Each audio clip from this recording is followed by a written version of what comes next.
How did the Romans extend their reach so far? How did they maintain their grip on such a vast empire? Mérida has many of the answers. It contains some of the most recent discoveries of the ancient Roman world, and some of the most well-preserved.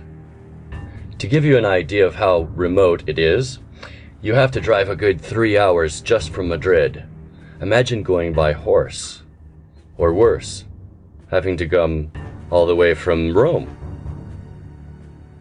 They had to cross several rivers,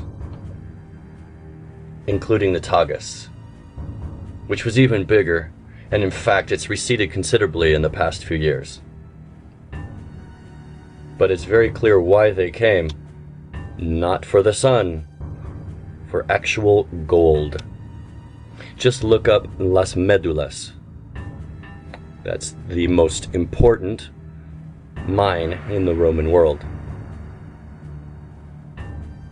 Defeat them militarily, split it up into 3 regions with a capital at each. This is the westernmost part of the empire, Lusitania. Engage in a brutal military campaign, create a false treaty, disarm them, and then massacre them. This will, of course, lead to a revolt led by Viriatus, and they had to try several times, but eventually succeeded in bribing his own ambassadors to kill him. They never even paid the assassins. The military defeated, you now move in the infrastructure, bridges, aqueducts. Provide for everything that your Roman city will need. The veterans, this is why it's called a Meritas, which means worthy of Augustus, which is worthy of 8 worthy. With that in place, all the infrastructure, now you need bread and circus. Well, here's the circus. Of course, there was an obelisk in the middle. This is the Guadiana River.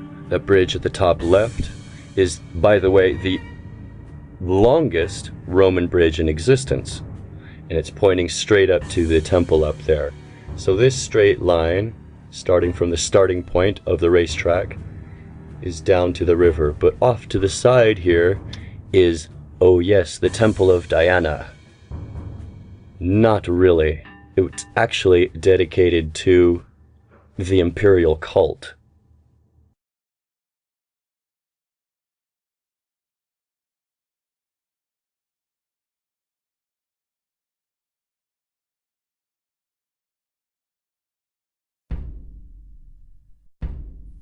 Since we already know about the imperial cult, let's back up to the key theme, which I can't emphasize enough. Layers upon layers of initiation. Mérida was as important to the pre-Romans as well. There are dolmen all over the world, hundreds in the Iberian Peninsula, but the largest in Europe, for that classical period, 5,000 to 6,000 years old, is about 13 kilometers upstream from Mérida. Big and old, even pre-Lusitanian, but the Romans left virtually nothing of the Lusitanians. Regardless, the natives at that time would have been awed by the Roman infrastructure, even before they brought in the bread and circus. For example, downhill from the dolmen, the Romans built Prosperina Dam and another, remember that name for later, Gravity Dam, to supply Mérida. There are very few experts on Roman dams. Bridges, roads, aqueducts, yes, but not dams.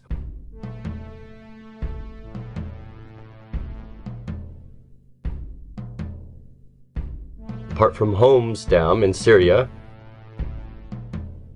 at 4 million cubic meters of capacity, it is the largest dam still in use, left by the Roman Empire.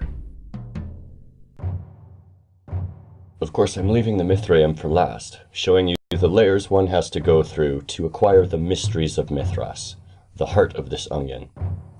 The entry level is the circus.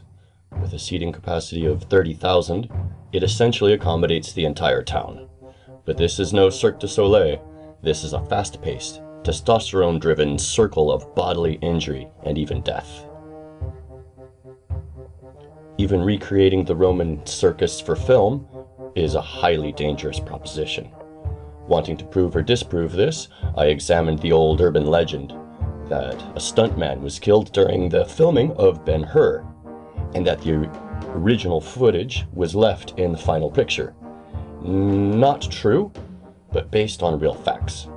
First fact. In the 1926 version, yes, a stuntman did die during the shooting of the chariot race scene in Rome, as well as many horses. In 1959, only dummies were trampled. But the stuntman Joe Canute was injured. He cut his chin, requiring 4 stitches. You can almost see the blood on him. I'll cut to that.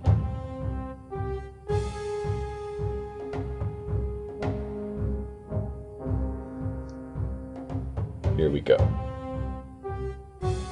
Many people attribute these dummies being trampled to real stuntmen. I'll show you here one of the dummies, and then Joe Canute flying up. Dummy, ah! Now, here he goes, he flies up, slams his chin, busts it open, and then, there, they cut it to Charlton Heston. It obviously left that in the final cut. Brilliant. Not bloody and brutal enough for you Iberian barbarians? Fancy yourself a wannabe Roman soldier? Come to the amphitheater. There were over 15 kinds of gladiators. Here, the Romans could pit the tribes against each other, playing on local rivalries, so they were too busy being divided and conquered to rise up against their conquerors.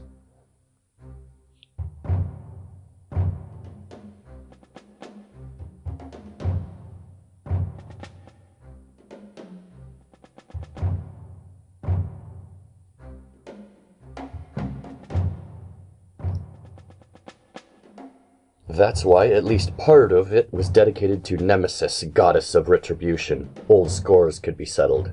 And to pit them against each other, dig a big pit. When I entered the amphitheater, the first thing I thought was, this pit reminds me of St. Peter's Square. Upon comparison, they are similar. It looks like a keyhole. What was this pit for? There's the keyhole again.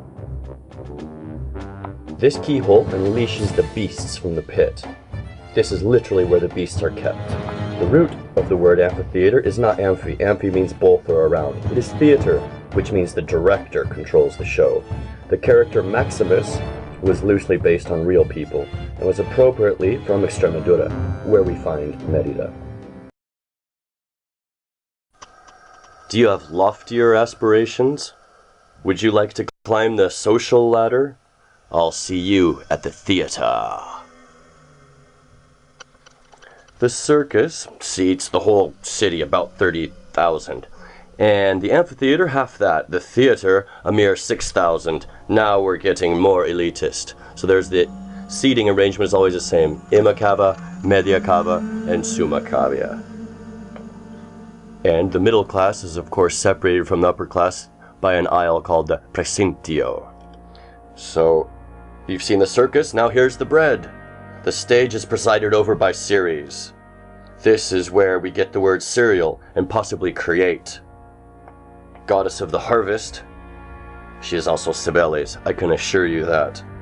Here she is Livia, Augustus's wife. She took his surname, Augusta, to deify her, specifically Mother Nature. We know that the main theatrical production here was about how Pluto kidnaps her daughter, takes her to the underworld, makes her his queen. Yes.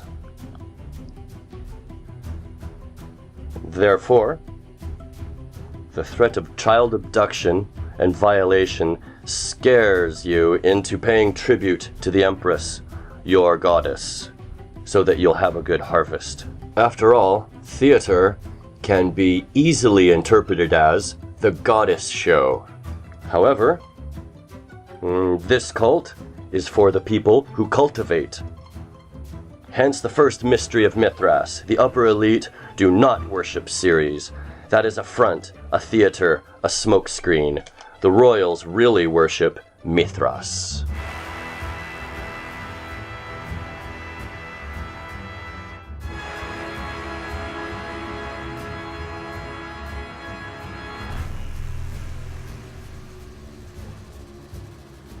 We've scratched the surface.